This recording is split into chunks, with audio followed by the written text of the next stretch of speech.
श्री रामचरितमानस पावन पाठ किष्किंधा कांड दोहा संख्या 20 से लेकर दोहा संख्या 25 तक, जिसमें वर्णन सीता जी की खोज के लिए बंदरों का प्रस्थान, गुफा में तपस्विनी जी के दर्शन, बानरों का समुद्र तट पर जाना।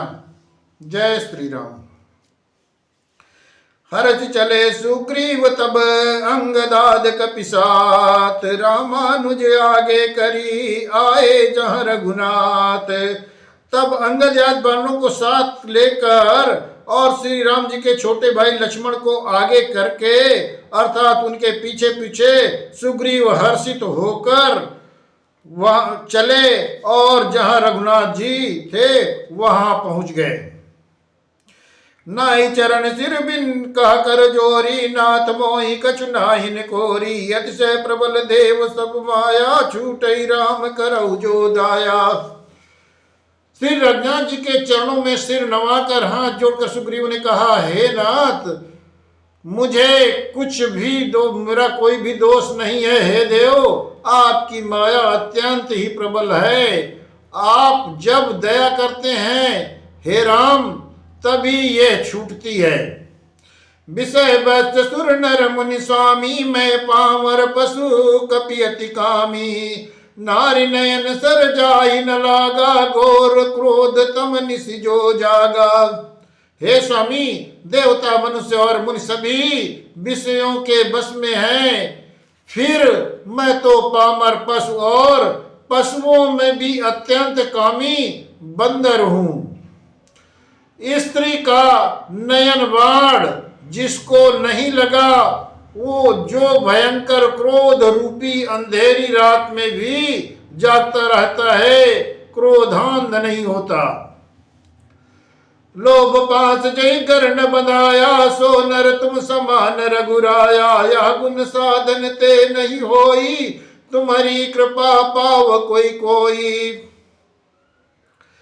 और लोभ की फांसी से जिसने अपना गला नहीं बंधाया, हे रघुनाथ जी, वो मनुष्य आप ही के समान है। ये गुण साधन से नहीं प्राप्त होते, आपकी कृपा से ही कोई कोई इन्हें प्राप्त कर लेता है। तब रघुपति बोले मुस्काई, तुम प्रिय मोहि भरत जिमि भाई। अब सोई जतन करहु मन लाई, जय विधि सीता कै सुधि पाई। तब रघुनाथ जी ने मुस्कुराकर बोले, हे भाई, तुम मुझे भरत के समान प्यारे हो।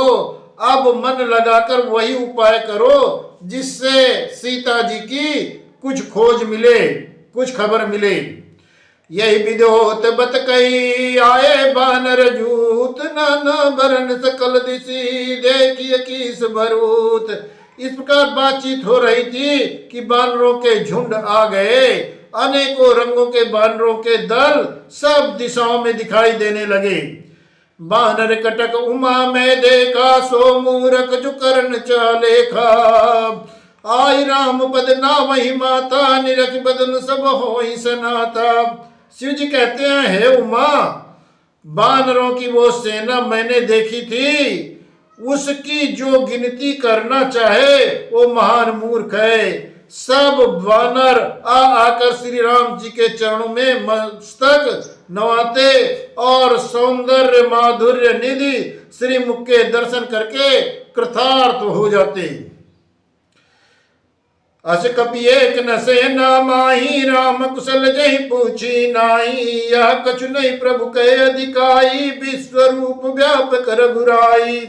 सेना में एक भी बानर ऐसा नहीं था जिससे श्री रामचंद्र ने कुशलता ना पूछी हो। प्रभु के लिए यह कोई बड़ी बात नहीं है, क्योंकि श्री रघुनाथ जी विश्व रूप और सर्व व्यापक हैं, सारे रूपों और सब स्थानों में विराजमान हैं। ठाड़े जहाँ तहाँ आय सुपाई, का सुग्रीव सबहि समुझाई। राम काज वर मोर निहोरा, बानर जूथ जाऊ चहु ओरा। आज्ञा पाकर सब जहां तहां खड़े हो गए। तब सुग्रीव जी ने सबको समझा कर कहा कि हे बानरों के समूह, ये श्री रामचंद्र जी का कार्य है और मेरा निहोरा अनुरोध है कि तुम चारों दिशाओं में जाओ। जनक सुता कहूँ को जाऊं जाई, मास दिवस मऊ आयऊ भाई, अवध में जो बिन सुधि पाए, आ वही बनही सुमोही मराए। और जाकर जानकी जी को खोजो हे भाई, महीने भर में वापस आ जाना। जो महीने भर की अवधि बिताकर बिना पता लगाए ही लौट आवेगा, उसे मेरे द्वारा मरवाते ही बनेगा, अर्थात मुझे उसका वध करवाना ही पड़ेगा। बचन सुनत सब बानर, जहां तहां चले तुरंत, तब सुग्रीव बुलाए अंगद नल हनुमंत। सुग्रीव के वचन सुनते ही सब बानर तुरंत जहां तहां भिन्न भिन्न दिशाओं के लिए प्रस्थान कर गए। तब सुग्रीव ने अंगद, नल, हनुमान आदि प्रधान प्रधान योद्धाओं को बुलाया और कहा, सुनो नील अंगद हनुमाना, जामवंत मत धीर सुजाना, सकल सुभट मिल दक्षिण जाहू, सीता सुधि पूछे सब काहू। हे धीर बुद्धि और चतुर नील, अंगद, हनुमान, जामवान, तुम सब श्रेष्ठ योद्धा मिलकर दक्षिण दिशा की ओर जाओ और सब किसी से सीता जी की पता पूछना। मन क्रम वचन सो जतन विचार्यो, रामचंद्र कर काज संवार्यो, भानुपीठ से ही और आगी, स्वामी सर्व भाव छल त्यागी। मन वचन और कर्म से उसी सीता जी का पता लगाने का उपाय सोचना, श्री रामचंद्र जी का कार्य संपन्न सफल करना। सूर्य को पीठ से और अग्नि को हृदय से सामने से सेवन करना चाहिए, परंतु स्वामी की सेवा तो छल छोड़कर सर्व भाव से मन वचन कर्म से करनी चाहिए। तज माया से परलोका, मिटे सकल भव संभव शोका, देह धरे करिया फल पाई, भजिय राम सब काम बिहाई। माया विषयों की ममता आसक्ति को छोड़कर परलोक का सेवन, भगवान की दिव्य धाम की प्राप्ति के लिए भगवत्वेश्वर स्वरूप साधन करना चाहिए, जिससे भव जन्म मरण से उत्पन्न सारे शोक मिट जाएं। हे भाई, देह धारण करने का यही फल है कि सब कामनाओं को छोड़कर श्री रामचंद्र जी का ही भजन किया जाए। सोई गुणज्ञ सोई बड़भागी, जो रघुबीर चरण अनुरागी, आयस मांग चरण सिरुनाई, चले हरस सुमिरत रघुराई। सद्गुणों को पहचानने वाला गुणवान तथा बड़भागी वही है जो श्री रघुनाथ जी के चरणों का प्रेमी है। आज्ञा मांगकर और चरणों में फिर सिर नवाकर श्री रघुनाथ जी का स्मरण करते हुए सब हर्षित होकर चले। पाछे पवन तनय सिरनावा, जानि काज प्रभु निकट बुलावा, परसा शीस सरो रूपानी, कर मुद्रिका दीन जन जानी। सबके पीछे पहुंचते हनुमान जी ने सिर नवाया। कार्य का विचार करके प्रभु ने उन्हें अपने पास बुलाया। उन्होंने अपने कर कमल से उनके सिर का स्पर्श किया तथा अपना सेवक जानकर उन्हें अपने हाथ की अंगूठी उतार कर दी। बहु प्रकार से तय समझायो, कही बल बिरा बेग तुम आयो, हनुमत जन्म सुफल करी माना, चले हृदय धरि कृपा निधाना। और कहा, बहुत प्रकार से सीता जी को समझाना और मेरा बल और बिरा प्रेम कहकर तुम शीघ्र लौट आना। हनुमान जी ने अपना जन्म सफल समझा और कृपा निधान प्रभु को हृदय में धारण करके वे चले। यद्यपि प्रभु जानत सब बाता, राजनीत राखत सुरत्राता। यद्यपि देवताओं की रक्षा करने वाले प्रभु सब बात जानते हैं, तो भी वे राजनीति की रक्षा कर रहे हैं। नीति की मर्यादा रखने के लिए, सीता जी का पता लगाने के लिए जहां तहां बंदरों को भेज रखे हैं। चले सकल मन खोजत, सरिता सरगिर खो, राम काज लैलीन मन, बिसरा तन कर छो। सब बानर नदी, तालाब, पर्वत और पर्वतों की कंदराओं को खोजते हुए चले जा रहे हैं। मन श्री राम के कार्य में लवलीन है, शरीर तक का प्रेम ममत्व भूल गया। कतौ होई निश्चर से बेटा, प्राण ले एक एक चपेटा, बहु प्रकार गिर कानन हेरई, को मन मिले ताहि सब घेरई। कहीं कहीं किसी राक्षस से भेंट हो जाती तो एक एक चपट से ही उसके प्राण ले लेते।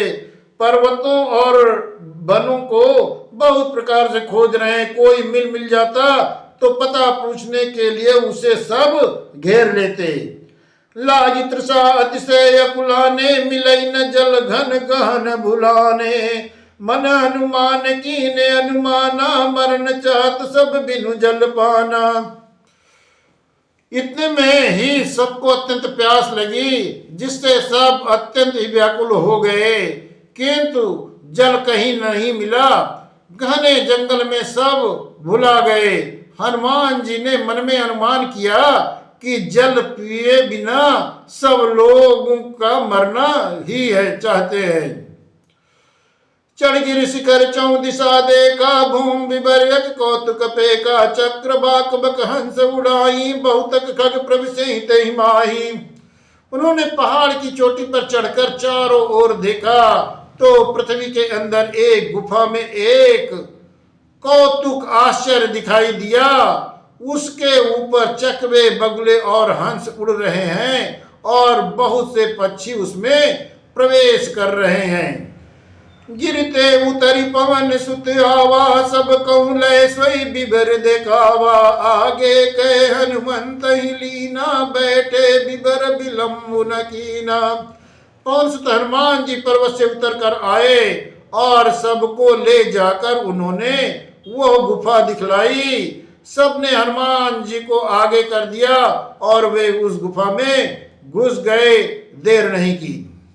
देख जाई उपवन बर, सर विकसित बहुकंज, मंदिर एक रुचिरता, बैठ नारी तप पुंज। अंदर जाकर उन्होंने एक उत्तम उपवन बगीचा और तालाब देखा, जिसमें बहुत से कमल खिले हुए हैं। वहीं एक सुंदर मंदिर है, जिसमें एक तपोमूर्त स्त्री बैठी है।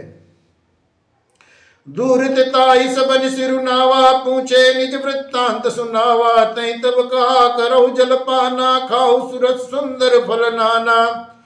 दूर से ही सब ने उसे सिर नवाया और पूछने पर अपना सब वृत्तांत कहा सुनाया।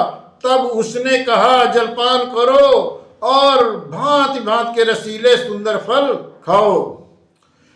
मज्जन कीन मधुर फल खाए, तासु निकट पुनि सब चली आए, तई सब अपनी कथा सुनाई, मैं अब जाब जहां रघुराई। आज्ञा पाकर सबने स्नान किया, मीठे फल खाए और फिर सब उसके पास चले आए। तब उसने अपनी सब कथा कहा सुनाई और कहा कि मैं अब वहीं जाऊंगी जहां श्री रघुनाथ जी है। मूंदो नैन बिबर तज जाऊ, पैयऊ सीतई जन पछताऊ, नैन मूंद पुनि देखई वीरा, ठाड़े सकल सिंधु के तीरा। तुम लोग आंखें मूंद लो और गुफा को छोड़कर बाहर जाओ, तुम सीता जी को पा जाओगे। पछताओ नहीं, निराश मत हो। आंखें मूंद कर फिर सब आंखें खोली तो सब वीर क्या देखते हैं कि सब समुद्र के किनारे खड़े हैं। सो पुनि गई जहां रघुनाथा, जाई कमल पद नायस माता, नाना भांति विनय तहि कीनी, अन पायनी भगति प्रभु दीनी। और वो स्वयं वहां गई जहां श्री रघुनाथ जी थे। उसने जाकर प्रभु के चरण कमलों में मस्तक नवाया और बहुत प्रकार से विनती की। प्रभु ने उसे अपनी अनपायनी अचल भक्ति दे दी।